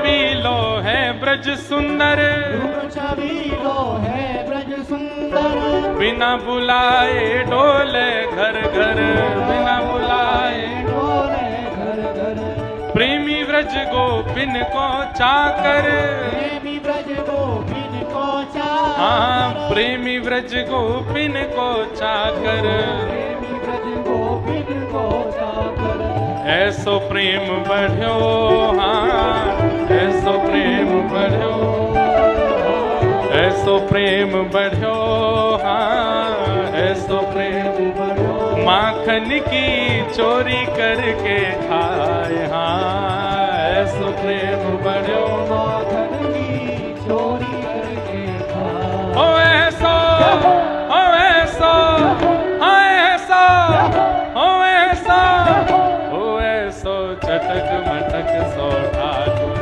तीनों लोकन में नाय, ऐसो चटक मटक सो ठाकुर, तीनों लोकन में हाँ ऐसो चटक मटक सो ठाकुर, तीनों लोकन में नाय। गोविंद बोलो हरि गोपाल बोलो, बोलो हरि गोपाल बोलो, हरि गोविंद बोलो हरि गोपाल बोलो, गोविंद बोलो हरि गोपाल बोलो, श्री राधा रमण हरि गोविंद बोलो, राधा रमण हरि गोविंद बोलो, श्री राधा रमण हरि गोविंद बोलो, राधा रमण हरि गोविंद बोलो, हे गोविंद बोलो हरि गोपाल बोलो, गोविंद बोलो हरि गोपाल बोलो, हे गोविंद बोलो हरि गोपाल बोलो, गोविंद बोलो हरि गोपाल बोलो, श्री राधा रमण हरि गोविंद बोलो, हरि गोविंद बोलो, श्री राधा रमण हरि गोविंद बोलो, राधा रमण हरि गोविंद ओ ऐसो, आ ऐसो, ओ ऐसो चटक मटक सो ठाकुर, तीनों लोकन में नाय,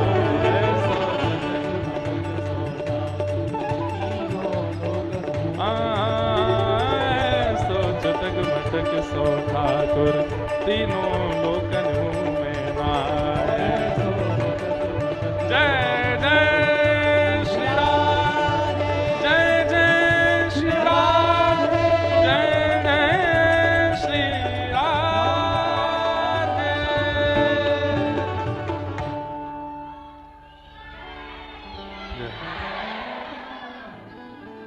ऐसी ठाकुर जी लीला ब्रजमंडल में कर रहे हैं। श्रृंग्यग्निडम शशि जलद्विज कंटकेभ्य क्रीडा परावति चलो स्वसतो निषिद्धुम गृह्याणि कर्तुमपि यत्र न तज्जनन्यो शोकात आपतुरलं मनसो नवस्थामु। श्रृंग्यग्निडम शशि जलद्विज कंटकेभ्य, ठाकुर जी किनके संग क्रीड़ा कर रहे हैं? क्रीड़ा परावति चलो स्वसतो निषिद्धुम। ठाकुर जी की एक ही श्लोक में संपूर्ण क्रीड़ा बता दी। इधर देखो, यहां देखो, ध्यान से सुनो, बिल्कुल शांति का परिचय दो, बिल्कुल शांति से सुनो, थोड़ी देर और सुनो, फिर गोवर्धन लीला करेंगे। आचार्य चरण पधारे हैं, उनके कुछ भावांजलि श्रवण करके फिर कथा को विश्राम देंगे।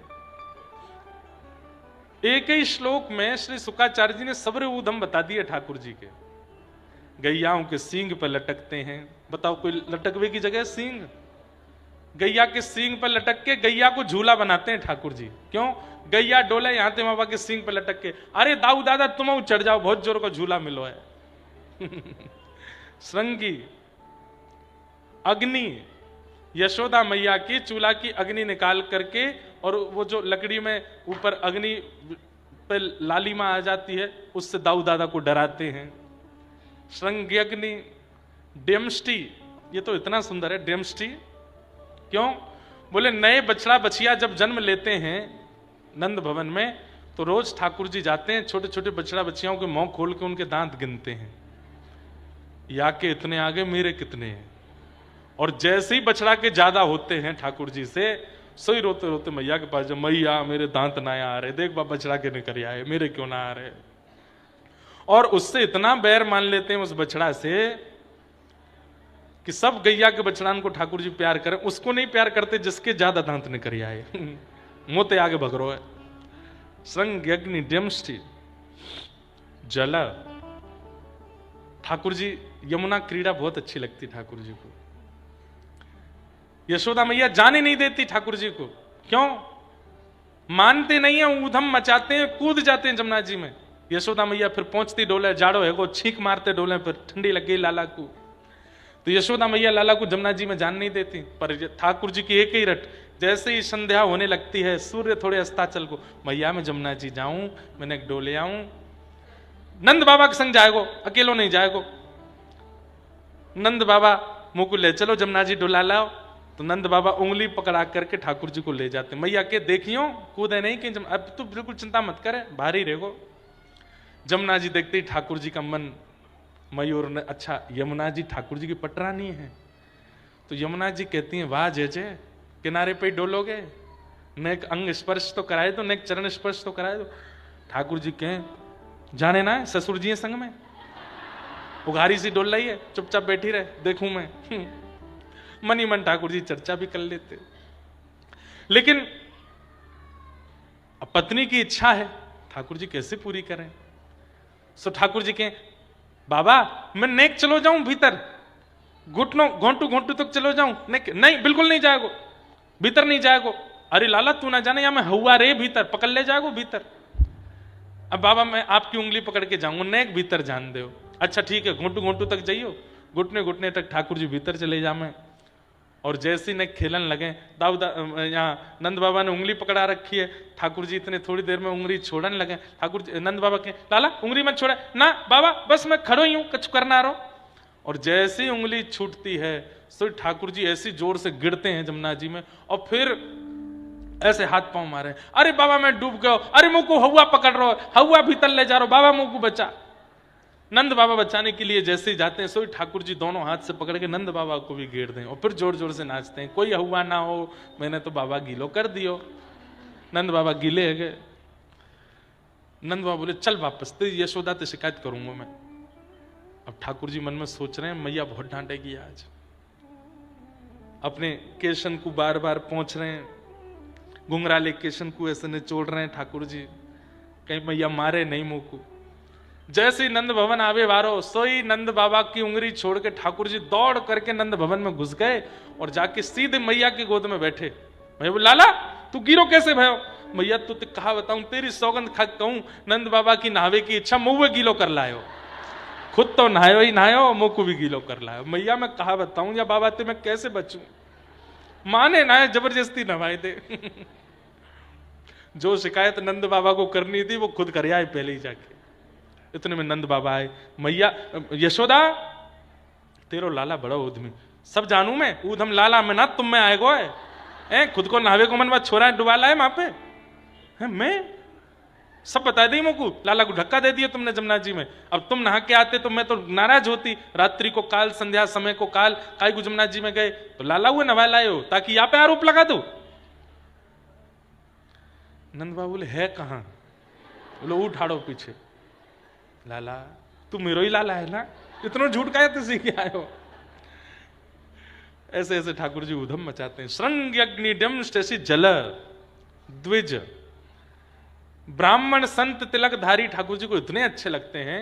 सुबह तैयार होकर नंद भवन से निकलते हैं ठाकुर जी, और जो दिख जाए जटाधारी, मठाधारी, तिलकधारी, त्रिशूलधारी, त्रिपुंडधारी, उसके सीधे चरणों में दंडवत करते हैं। अरे बाबा तुम यहां डोल रहे हो, जैसे कितने दिन से जानते हैं, तुम यहां डोल रहे हो।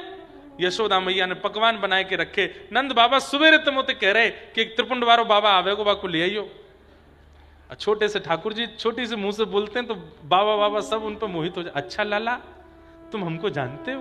बोले जानू तो ना हूं, पर मेरे बाबा ने बताई गले में रुद्राक्ष माला होगी, त्रिपुंड होगो, हाथ में कमंडल होएगो, उनको घर लेके आनो है। बाबा मेरे घर पे 56 भोग बने, चलो प्रसाद पावे। थोड़ी दूर तक जाके कहें, जैसे नंद भवन का द्वार आता है, अब भीतर आप चले जाओ, मैं आ रहा हूं थोड़ी देर में। बोले आप कहां जा रहे हो? आप आएंगे घर पे, आपके लिए सुंदर रसगुल्ला गुलाब जामुन सब खरीद के लाऊंगा मैं। वो तुम छोटे से हो, छोटे से जाते हो बाजार में खरीदने, मैं ही जाऊं, कहा करूं, अकेला हूं घर में, मुझे करना पड़े सबरों काम। संत को वहां छोड़ देते हैं और फिर दूसरे संत के पास जाते हैं, उसको भी घर के पास लाके उसको छोड़ के ऐसे 10 15 20 संतों को घर ले आते हैं। सब आकर के द्वार पर ठाड़े हो जाते हैं। यशोदा मैया आके प्रणाम करती है, आज मेरे द्वार पर इतने अद्भुत संत पधारे, कहो कहाँ सेवा करूं। मैया क्या सेवा करूं मतलब? आपको लाला तो बोल रहा हूं घर में पूड़ी उछल रही है, घर में कचौड़ी बन रही है, रबड़ी जलेबी कलाकंद सब हमारे काजे, नंद बाबा सुबह से हमारी प्रतीक्षा कर रहे। अब संत जन बोले तेरी नहीं मेरी कर रहे। लाला ने मोते कही, बोले तुम तो नहीं मोते भी कही है, सबरे संतन से कह दे कि नंद बाबा तुम, और नंद बाबा कोई है ना जाने।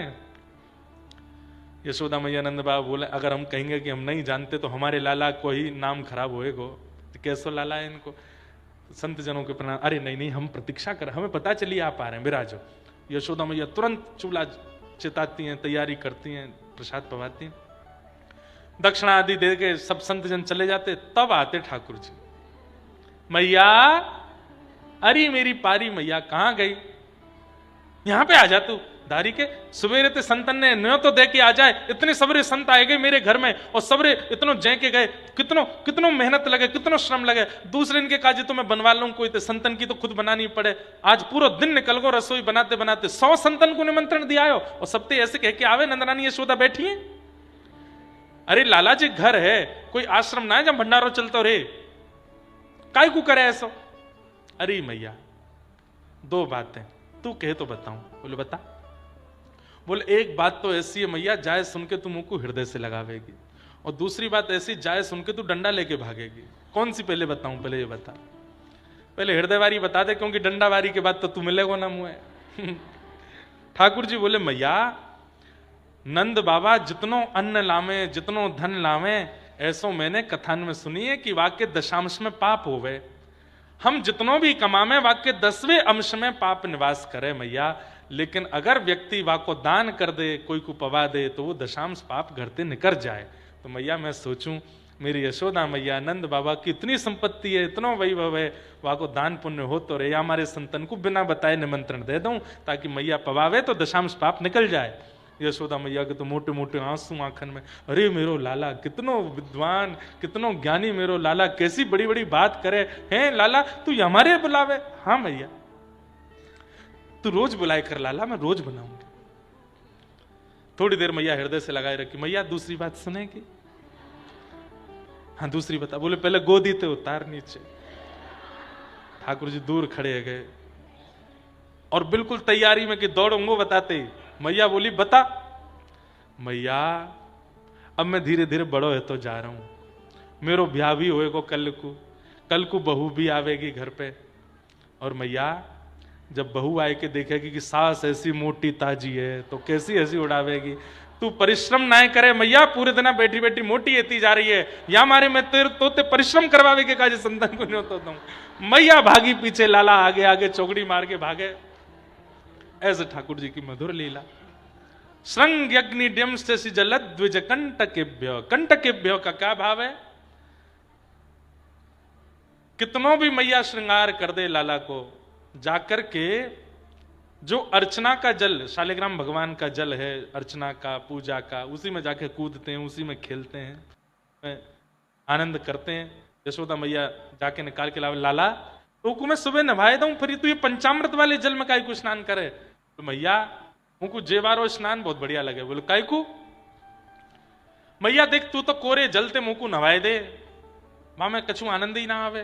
ये जय जय कितनी बढ़िया स्नान करे। ठाकुर जी का स्नान नंद बाबा पंचामृत से स्नान कराते हैं ना, ठाकुर जी देख के कहते हैं मैया से, मैया तू जो स्नान करा वो बढ़िया ना है, नंद बाबा वारो स्नान देख। बोले क्यों? जय जय नहा भी ले और पेट पूजा कर ले। ऊपर ते नंद बाबा जब दूध चढ़ावे तो बीच बीच में जय जय जीव निकाल के दूध पी भी लेते होगो, दही खा लेते होगो, शहद चाट लेते होगो। मैया मुंह को भी ऐसे ही स्नान कराएगा। तो शास्त्रीय प्रमाण तो कई है कि ठाकुर जी को पंचामृत स्नान कराना चाहिए, पर हमारे व्रज का भाव ये भी है कि ठाकुर जी पंचामृत स्नान जब करते हैं तो ठाकुर जी को बड़ा सुख मिलता है। क्यों? स्नान भी कर लेते हैं, बीच बीच में जीव निकाल के पेट पूजा भी कर लेते हैं, पा लेते हैं, दूध पी लेते हैं, दही पी लेते हैं, मक्खन खा लेते हैं, बूरा खा लेते हैं, बीच बीच में ठाकुर जी को आनंद भी आता रहता है। तो कंटकेभ्य, ऐसे ठाकुर जी क्रीड़ा परावति चलौ स्वसतो निषिद्धुम ग्रह्यानुकर्तिमपियत्र तजन न तज्जनन्यो शोकात आपतुरलम मनसो नवस्थामु। ऐसे ठाकुर जी मधुर लीला कर रहे हैं। गोपियों के घर जाकर के ठाकुर जी माखन चुराने लगे। वत्सान मुंचन क्वचित समय क्रोश संजात हस। गोपियां दर्शन के बहाने से, मैंने एक दिन कथा में सुनाया था, गोपियां मक्खनी इसीलिए निकालती हैं कि लाला चोरी करवे आवे। मैया ने एक दिन ठाकुर जी पकड़ करके उखल से बांध दिए।